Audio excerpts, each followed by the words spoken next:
Hey guys, what's going on? I just wanted to give you guys an update on my journey, my process here. Excuse me if I got some red sauce on my lips. I'm on my lunch break. Got some spaghetti, sweet spaghetti. If you guys have never had sweet spaghetti, that's the way my grandmother always used to make it, with like a sweet sauce, basically just sugar and the red sauce. It is bangalicious. Um, Everyone I tell, though, says that's disgusting and your spaghetti should not be sweet. But I'm sure they've never had it, because if they did, they would think it's amazing.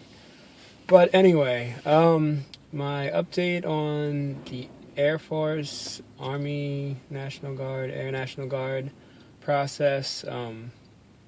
Pretty much I've decided that I am going to join the Air National Guard. Um, Air National Guard, the Air Force, they're a lot more meticulous, picky um, than the Army National Guard, it seems. Um, I talked to the recruiter last week, finally got a hold of someone.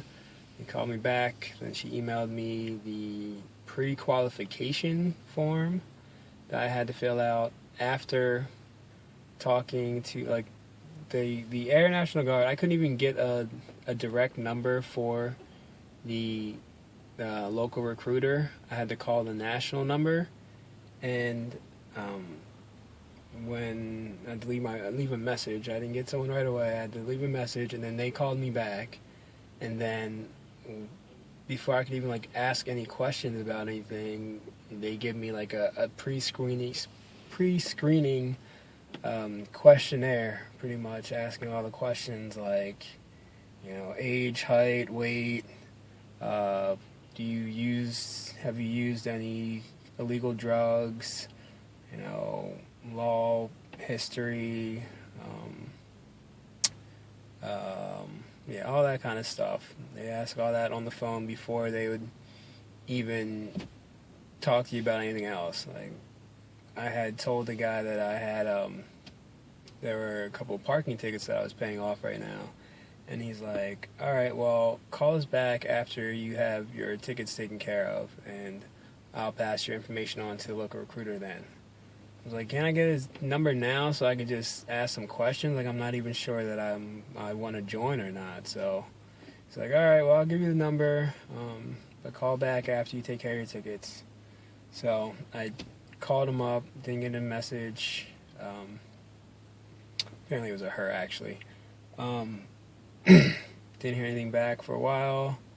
The next week I had to call back into, well, I didn't have to, I called back into the national office, to try and get a hold of someone again, let them know I called the recruiter, still haven't heard anything back yet. Had to wait for them to call me back again, answer the pre-screening questions again. This time I told them I didn't have any, my tickets were all paid off or whatever. So it's like, all right, well, I'll call right now. They put me on hold, and they called the local office to try and get a hold of the person, and they couldn't get a hold of them. So they're like, I'll leave a message. If they don't call you by Monday, then call back, and then we'll escalate, your position, and we'll make sure that they get back to you that day, pretty much. So I actually heard back from another recruiter in the office that next day. So, like I was saying, finally talked to someone. She asked pretty much the same questions again. Why I was interested in the Air National Guard. I told her I was already in the process to joining the Army National Guard, but I just found out about the Air National Guard. Wanted to ask some questions, see what the difference was, and she pretty much said that a lot of stuff was the same. Well, I already made a video on this, but I'm just repeating myself. But anyway, she emailed me this pre-qualification form that I had to fill out.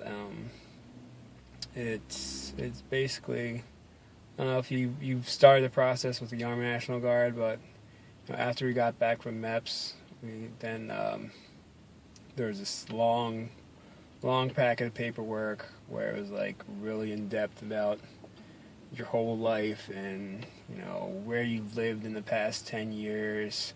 And every place that you lived, you have to have a different reference that they're going to contact, and then each place that you've worked in the past 10 years, and a reference from each one of those places, and just then 3 other separate references not related to any of those.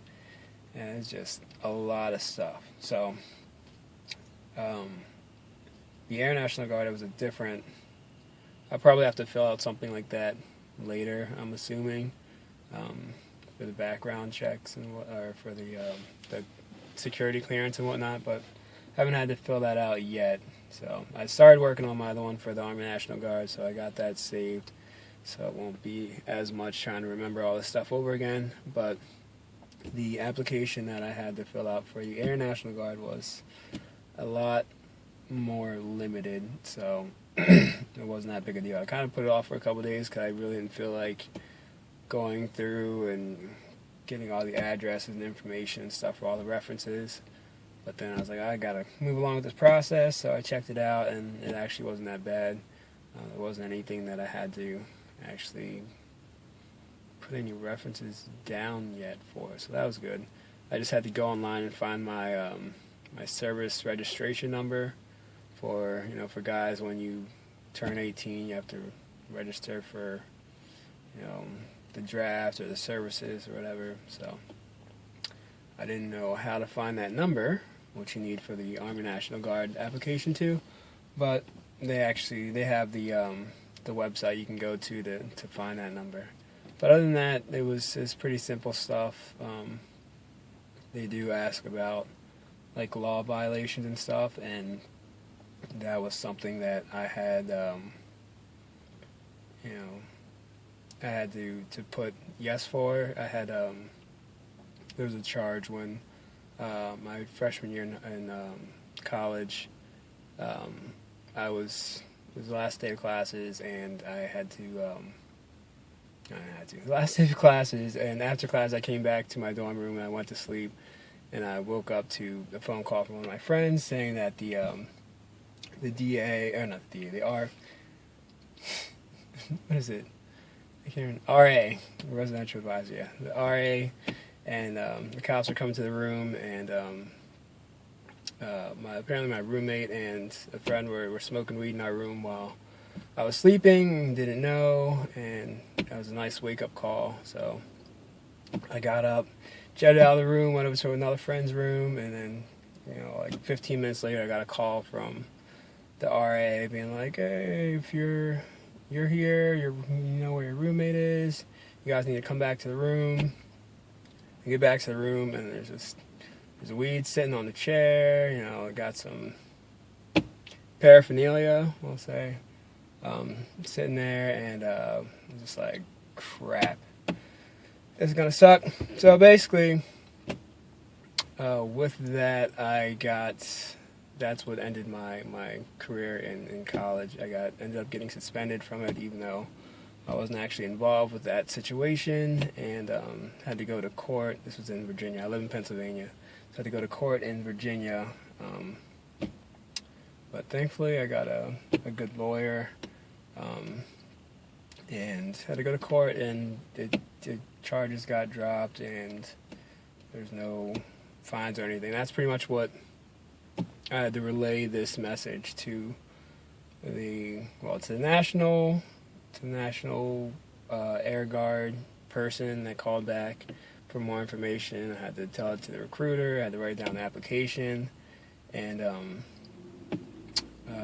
when I talked to the recruiter again after I sent the application back in, she had said that you know, having that charge for marijuana or whatever, that's fine, but we have to have some kind of a paperwork from the results of the case to, you know, verify that, you know, it's all good, that there were no charges, that there were no fines, no probation, no kind of plea or anything like that. It was just straight up charges dropped. So I was like, I don't have anything like that from the case. She said the easiest thing to do probably to call the lawyer and get the file, the record file from him. So I did that. Well, I not did that. I called the number up, and he was like, "We don't keep that file information here." I said, "What you can do is go to the Virginia Court Case Information website, and then there's like the public log of all the court cases and filings and judgments, and where you can pay all your tickets and whatever there." So I went on there, found the case, and sorry if you hear the banging, I use my hands there. But anyway, I found the case, got the file, judgment on there, not guilty. Well, it's in Latin, whatever it was.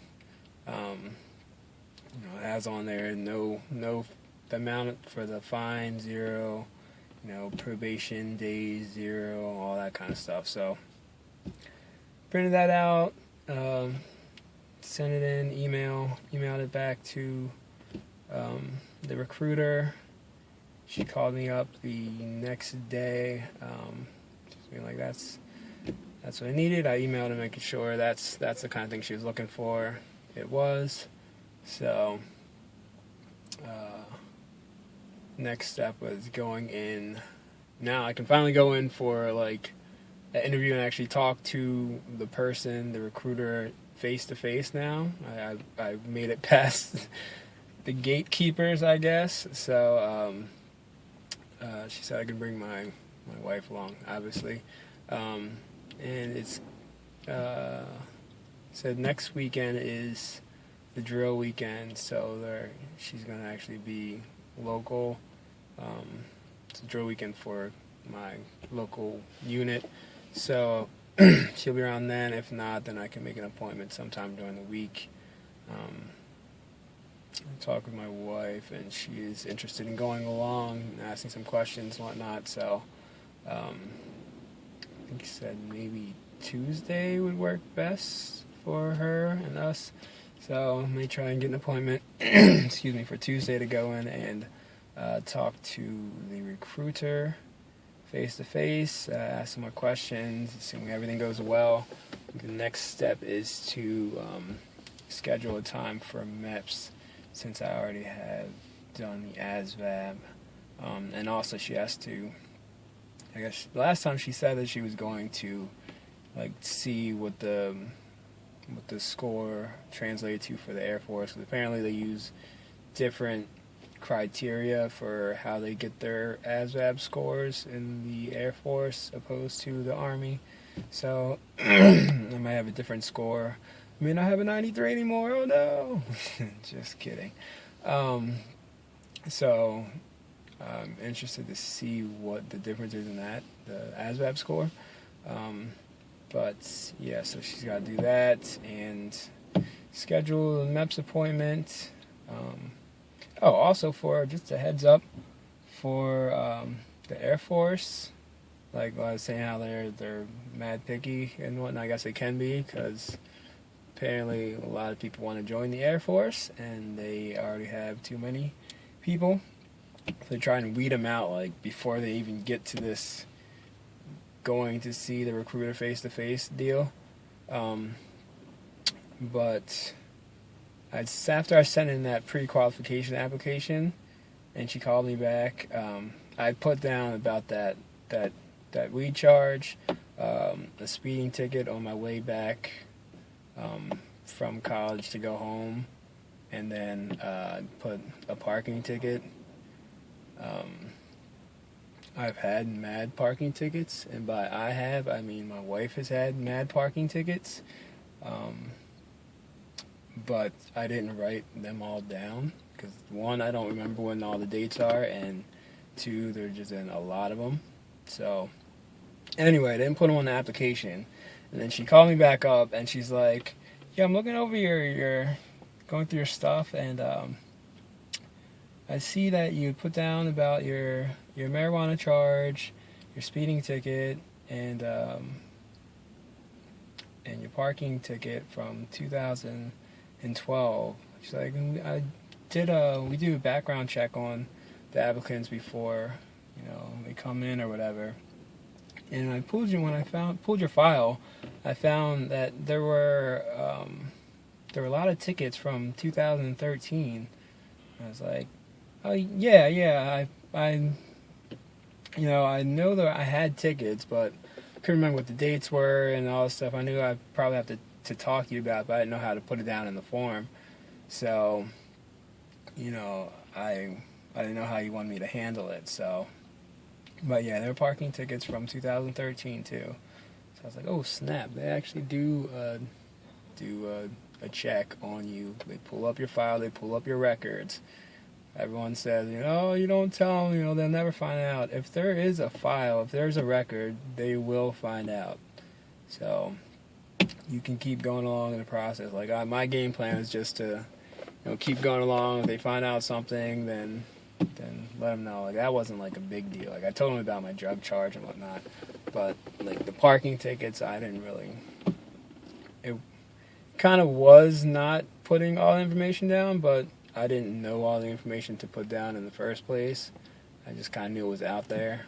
I wasn't going to like track down every parking. Like there were a lot of parking tickets. So, but that is just a heads up. They do pull your record, so be prepared to talk about it if there's something to talk about. If there's nothing to talk about, good for you.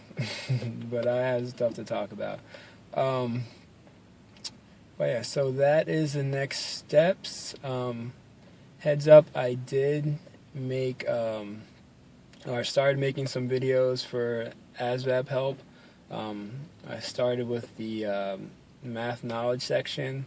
I think there are only like 3 videos up right now. I'll probably do some more this weekend. Didn't really take that long to do. I got 6 subscribers. That's pretty sweet. Sweet, as Tripoli would say. Tripoli, if you don't know him, go check him out. Good stuff. Just dropped a CD a couple weeks ago, Rise. But yeah, so thank you to my subscribers. Getting some comments, that's pretty cool. Mostly people with questions about the ASVAB and whatnot. Which I'm more than happy to answer. Love to help out.